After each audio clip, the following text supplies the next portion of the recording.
এখানে কিছু পরিবর্তন আসছে যে আপনি চাইলে এখানে একটু বড় ছোট করে নিতে পারেন, ছোট বড়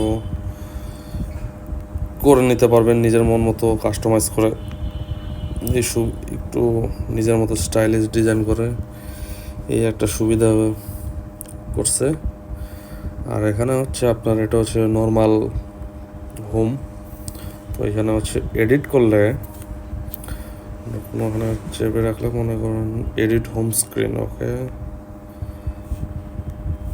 কাস্টমাইজ করলে সেটা ডার্ক অটোমেটিক নিজের মতো কাস্টমাইজ করে নেওয়া যাবে। তো দেখি কি কাস্টমাইজ করা যায়। এটা মোটামুটি মনে ভালোই, খারাপ না। এটা রাখলাম, ওকে সুন্দর।